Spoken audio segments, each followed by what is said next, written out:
Hola, buenos días. Soy Nuria Balaguer, psicóloga colaboradora con AEPSIS, la Asociación Española de Psicología Sanitaria, y hoy nos va a ofrecer una entrevista el psicólogo Nacho Alcañiz. Nacho Alcañiz es licenciado en Psicología, psicólogo sociosanitario y ha realizado un máster en Psicología Clínica, además de un máster en Conductas Adictivas, y cuenta con más de 20 años de experiencia. Hola, buenos días, Nacho. ¿Qué hay, Nuria? Buenos días. Hola. ¿Añadirías alguna cosita más a tu presentación? Nada, quizás que mi experiencia profesional, aparte de trabajar en ambulatorio, pues sobre todo se centra en comunidad terapéutica. Gente que está ingresada aquí en nuestro centro y que, bueno, pues tienen un problema con las sustancias o con conductas adictivas comportamentales. Y bueno, pues aquí intentamos echarles un cable. Vale, Nacho, si te parece, empezamos con las preguntas de la entrevista, ¿vale? Vale, en principio, Nacho, ¿qué es lo que más te motiva para trabajar en el mundo de las adicciones? Bueno, el mundo de las adicciones fue una tarea que se cruzó en mi camino en un momento dado de mi vida, en el que tuve que elegir entre gerontopsicología y conductas adictivas. Quizás por mi carácter, también por cómo me afectan las cosas y tal, pues al final me decidí por conductas adictivas. Porque bueno, también uno ha estado en el mundo, has vivido cosas y tal, y yo creo que todos los que trabajamos en esta área queremos echar un cable, ¿no?, con los problemas que tiene la gente, y pensé que quizás pudiera encajar bien. Entonces, pues en esos momentos decidí trabajar en todo lo que tiene que ver con las conductas adictivas.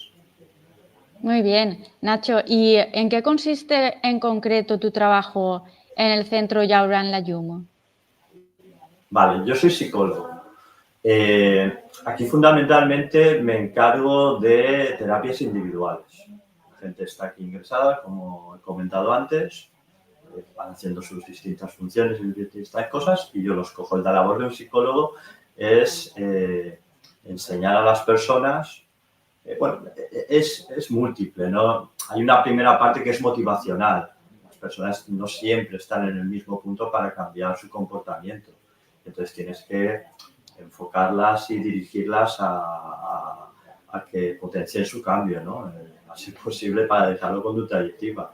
Y luego, una vez están en un buen punto de querer cambiar, motivados, de que ven que las cosas no están bien y, muy importante, están dispuestos a hacer cosas para lograr ese cambio, es cuando el trabajo de un psicólogo se encarga de enseñar una serie de estrategias, de técnicas, de habilidades, ¿de acuerdo? Para que en el momento que aparece la situación en la que el impulso les lleva a consumir, pues sepan cómo frenar esto y realizar una conducta alternativa, pues normalmente más sana, claro.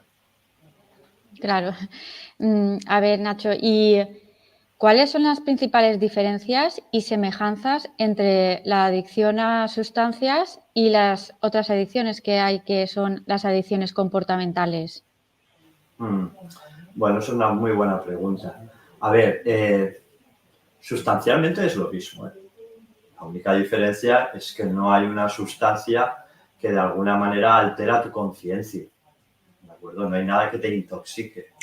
Pero las vivencias de las personas que tienen una conducta adictiva con sustancia y otra sin sustancia, cuando ellos te lo explican, de hecho aquí en comunidad tenemos gente que únicamente tiene conductas adictivas comportamentales, por ejemplo, juego patológico. Ellos mismos se sorprenden, que dicen, joder, si es que a lo que les pasa a los demás también me pasa a mí, pero con lo que yo hago, yendo a un salón de juego, a un bar o con las apuestas a través del móvil y tal, ¿no? Y te lo Y, dicen igual. claro, Incluso hay personas que combinan las dos y hay gente que te dice, es que dejar la comportamental es más difícil todavía. Con lo cual, sustancialmente no hay una diferencia.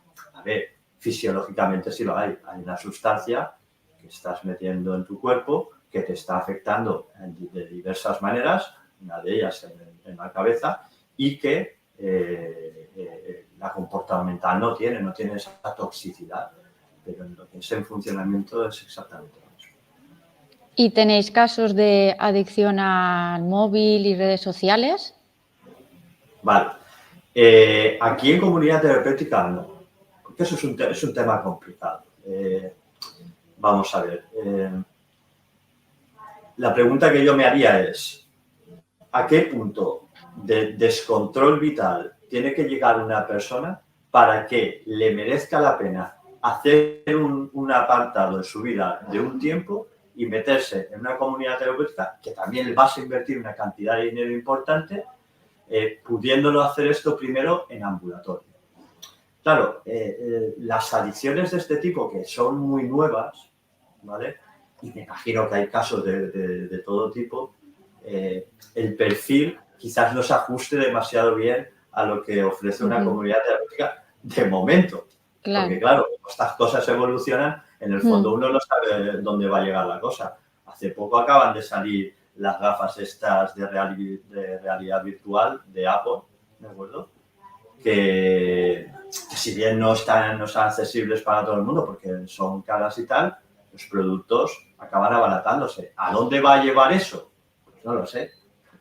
Quiero decir, es una tecnología fantástica y maravillosa, pero bueno, las personas también somos muy imaginativas y a veces pues generamos problemas donde no los hay, ¿no? Entonces, bueno, quizás en un tiempo, eso sí, pero en la actualidad no, es complicado. Actualmente no.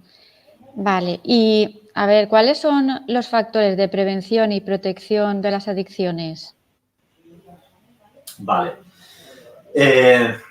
A ver, un factor de protección que es muy importante es si se tiene en cuenta el mundo de las conductas, de las adicciones, de todo lo que está implicado o relacionado con la impulsividad, si eso se empieza a trabajar desde el principio, ¿vale? Por ejemplo, lo que estábamos hablando en conductas adictivas, comportamentales, tema móvil, videoconsolas y tal, que eso desde temprana edad ya estamos liados con eso. Es difícil que desde temprana edad te metas con la cocaína, con la heroína.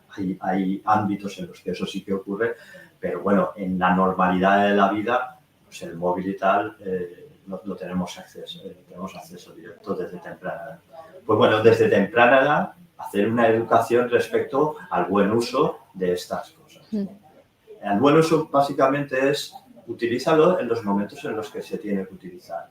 Y si no lo puedes hacer, no pasa nada, que además puedes dedicar tu tiempo a otras cosas. Que esas otras cosas se acaban convirtiendo en factores de protección. Por ejemplo, es muy utilizado desde siempre el tema del deporte como un factor de protección, ¿no? Pertenecer a un grupo de gente que hace una actividad conjunta, ya sea fútbol, baloncesto, que se vayan a escalar o al rocódromo. Pero bueno, estas son deportivas, siempre nos centramos en esas, pero puede haber otras, como por ejemplo juegos de mesa. Gente que, oye, pues le gustan los juegos de mesa, los juegos de rol y tal, se meten en una asociación, forman parte de esto y fantástico. El otro día me enteré que hay clubs que les gusta esto de los legos y tal. Fantástico. Todas esas cosas que generan una ilusión más allá de ciertos comportamientos solitarios o de excesos y tal, pues son factores de protección.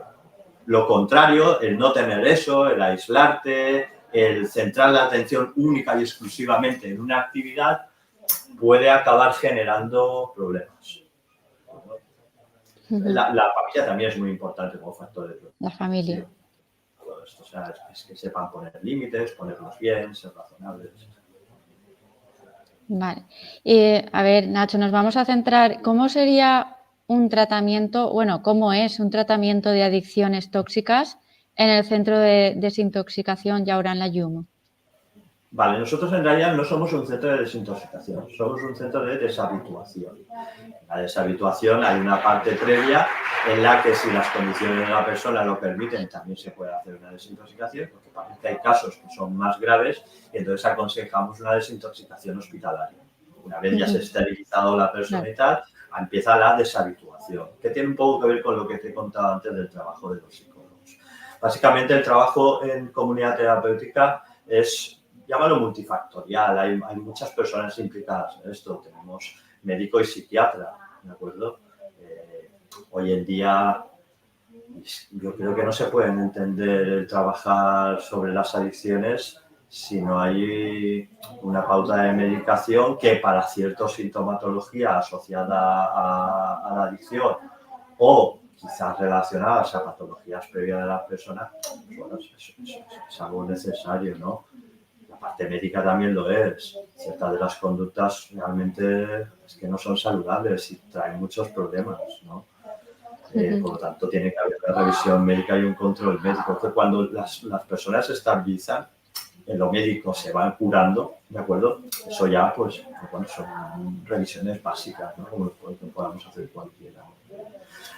Añadido a eso, también está la atención social, ¿de acuerdo? La parte sociosanitaria de esto, ¿no? Tenemos educadores sociales que trabajan mucho el tema de los hábitos, ¿de acuerdo? De conductas adaptativas, búsqueda de factores de protección, que hablábamos antes, de actividades, de dar alternativas a la gente para que sepan manejar estas cosas. Y luego está la parte psicológica, ¿de acuerdo? Todo esto tiene un alto componente emocional, un alto componente de refuerzo de las propias sustancias o de la conducta, y también hay una parte de evitación del malestar que genera todo esto, y ahí es donde, como te explicaba antes, está el trabajo de los psicólogos, enseñar a la gente a, digamos, a desaprender o a dejar de utilizar lo que solía utilizar para enseñarles a manejar ciertas situaciones que son, bueno, que se van a ayudar a vivir. Nacho, O sea, y como puedes sí. ver, es un montón de cosas. ¿Y qué enfoque psicoterapéutico dirías que es más adecuado? Vale, desde el punto de vista de la psicología, ¿vale? El enfoque terapéutico global en adicciones, en mi opinión, tiene que ser este: una parte médica, una parte social y una parte psicológica.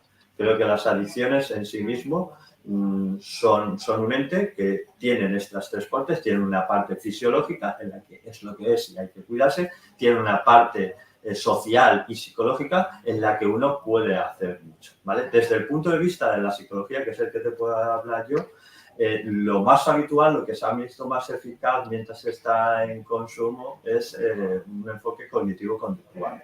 Hay otros enfoques que también son importantes, y de hecho en algunos casos han de ser así, cuando, por ejemplo, un enfoque sistémico en donde las relaciones entre los familiares y luego el entorno, ¿de acuerdo? Pues están muy liados, están muy fragmentada la situación, y entonces un enfoque sistémico pues también puede ayudar, pero fundamentalmente es un enfoque cognitivo. Vale, ¿y qué recursos se pueden encontrar o existen para enfrentarse a las adicciones? Vale, podríamos hablar únicamente de los recursos reglados, que os voy a comentar, ¿no? Pero yo también hablaría de recursos que no tienen que ver con eso. Por ejemplo, la participación de la familia en momentos tempranos, ¿de acuerdo? Es muy importante, ¿de acuerdo? Desde distintos ámbitos, como he comentado antes, que faciliten algunas relaciones, posibilidades a los chavales, si es que se empieza joven, para hacer cosas, establecimiento de límites claros, ¿de acuerdo? Ese es uno de los enfoques, eso es una de las cosas que primero que hay que hacer. Posteriormente, y si las cosas han ido a peor o se ha conseguido poner límite porque la persona lo pone muy difícil, o incluso a las propias familias se nos va de las manos, esto no es un tema sencillo, ¿de acuerdo? Hay que buscar un enfoque, pues quizás más ambulatorio, en mi opinión, ¿vale? Vamos a ir graduando todo esto. Oye, mira, creo que tienes un problema, vamos a ir a buscar ayuda, a ver qué te dicen, si hay problema lo tratamos, y si no lo hay, pues lo dejamos y vemos cómo solucionar esto, ¿no? Entonces, un enfoque ambulatorio donde la persona no se siente tan constreñida, porque a lo mejor el problema no ha llegado tan lejos. En el peor de los casos, bueno, si eso funciona, perfecto. Si no funciona, en el peor de los casos, también se puede acudir ya a cosas algo más regladas, ¿no? Hay centros de días en los que uno puede ir la mitad del día, o unas horas al día, o unos días a la semana, ocupar tu tiempo allí, aprendiendo ciertas cosas que también se hacen en comunidad terapéutica, que te he explicado antes, pero que te permiten volver a casa y dormir en casa, ¿de acuerdo? A la vez se puede ir a la UCA, ¿de acuerdo? Y tratar el problema que tengas pues a través de la seguridad social, ¿de acuerdo? Por ejemplo, controlar las cuestiones médicas o las cuestiones de medicación que uno tenga, ¿vale? Por encima de esto ya están las comunidades terapéuticas. Cuando ya se han intentado distintas cosas, la persona no acaba de mejorar, se repite el fallo, tropiezas en la misma piedra y tal, y sientes que hay un verdadero descontrol en tu vida en el que estando fuera, pudiendo volver a casa, no acabas de lograr ese control, pues acabas teniendo la comunidad terapéutica, ¿de acuerdo? Que durante un tiempo te permite poner tu vida, volverla a poner en su sitio sin tener todos esos estresores y todas las situaciones que te disparaban las ganas de consumir, y por lo tanto te da la posibilidad de empezar de cero bajo una cierta seguridad, ¿no? Me he puesto bien, las cosas se han ido colocando, mi estado de ánimo es mejor, las cosas se van arreglando, venga, ahora vamos a ir progresivamente saliendo a la calle a ver qué tal lo manejo. Nacho, ¿y cuándo dirías tú que es necesario buscar la ayuda de un profesional? Sí. Vale, esa pregunta tiene su cosa, ¿de acuerdo? Vamos a ver. Las personas buscamos ayuda cuando nos encontramos mal. Vale, el concepto de encontrarse mal en las adicciones es un poco complejo. ¿Por qué? Porque si vives con tu pareja o vives con tu familia y tal, lo que los demás perciben no necesariamente es lo que percibes. ¿De acuerdo? Y ahí a veces se viven situaciones un poco rocambolescas porque uno realmente está teniendo un problema muy grave, la familia se le intenta hacer ver, le pone límites, pierde los nervios, se equivoca y tal, lo cual es perfectamente normal. Y el que tiene el problema, esa ayuda que te intenta prestar el resto de las personas, lo vives como que son el enemigo, como que me están atacando, como que no me dejan. Entonces, claro, la pregunta es compleja. Yo a los padres diría, mira, cuando veáis que algo huele mal, o sea, fíjate que no es técnico, son sensaciones. Cuando algo huele mal, cuando has notado que el comportamiento de tu familiar, de tu hijo, de tu hija, de tu mujer, de quien sea, de tu marido, es extraño, ya no hace lo mismo de antes. Las emociones se vuelven muy intensas. Cuando hablas con esto y recibes información contradictoria o que no acaba de quedar claro, yo creo que es un buen momento de coger y plantear el tema abiertamente, ¿de acuerdo? Y sin presionar. Es decir, muchas veces es mucho mejor decir, mira, me está pasando esto, estoy observando estas cosas, tal. Quizás tengas tu razón y no sea absolutamente nada. Pero yo sí que te pediría que vayamos a un sitio, lo vamos a ver, hablas con esta persona, a ver qué te cuenta, a ver qué le cuentas, y que luego nos informe de qué está pasando y que oye, que tenemos un problema y hay que ponerle solución, lo ponemos. Que no hay problema, que nos dice que no nos preocupamos, no nos preocupamos, ¿vale? Porque muchas veces, por miedo a decir las cosas, porque cuando te enfrentas a estas situaciones tiendes a justificar los comportamientos. Es como que no, esto a mí no me puede estar pasando, en mi familia no puede estar pasando. Entonces, como que sin querer miras hacia otro lado, pero no porque lo quieras evitar, digo, porque es que no te cabe en la cabeza eso, ¿de acuerdo? Hay que ser valiente, hay que dar ese primer paso, ¿de acuerdo? Informativo, sin presión y tal, para buscar una solución, o para, mejor dicho, para ver si hay un problema. Entonces, cuanto más pronto, mejor. Porque muchas veces estos problemas se complican, pues mira, como cualquier otra enfermedad. Tienes, yo qué sé, algo que tiene gravedad 1, te dejas pasar el tiempo y se te pone en gravedad 7. Y dices, madre mía, si hubiera ido antes, pues hubiera sido mejor. Pues es algo parecido. Y de acompañamiento, ¿no?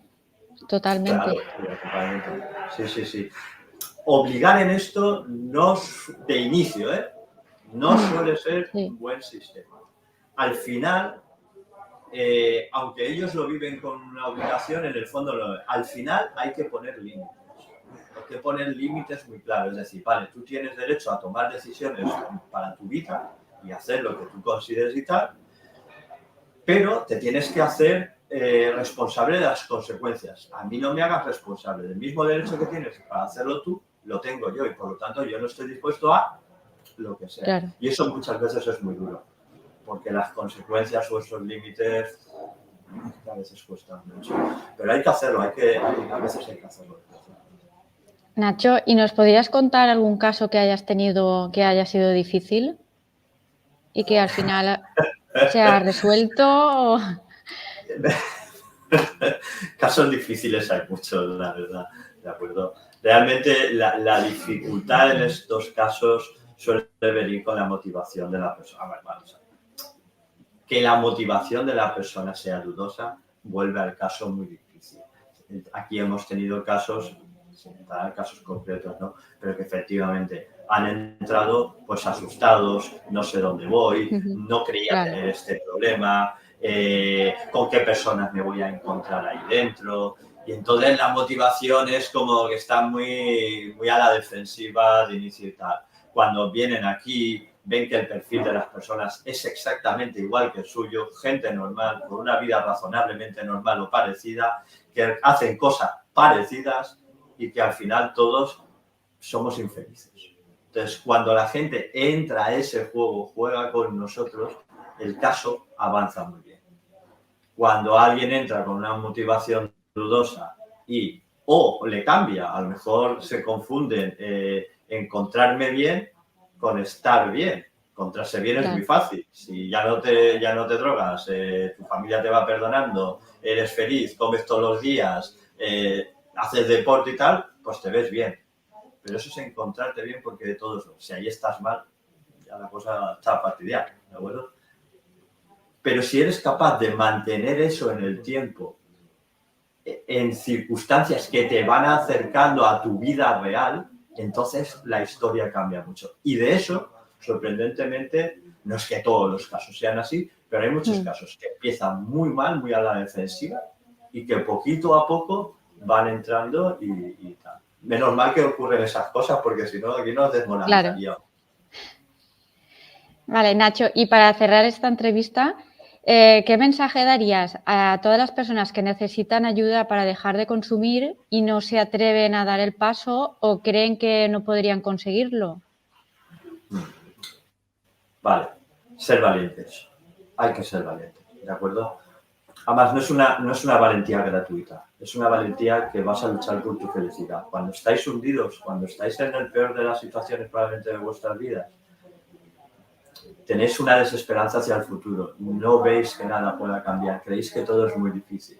Daros la oportunidad, ser valiente, por lo menos intentarlo, para comprobar que lo que más miedo os da, en el fondo, si lo hacéis, no ocurre. Probablemente ocurra lo contrario, que vuestra vida vaya mejor o mejore sustancialmente. Hay que ser valientes para dar ese paso, que suele ser lo que la gente nos dice. Me daba mucho miedo dar ese primer paso. Claro. Nacho, pues muchas gracias por ofrecernos esta entrevista tan interesante y necesaria hoy en día y darnos una visión más amplia sobre este tema de las adicciones. Muy bien, pues encantado. Muchas Un saludo gracias. a todos. Un Hasta saludo. luego.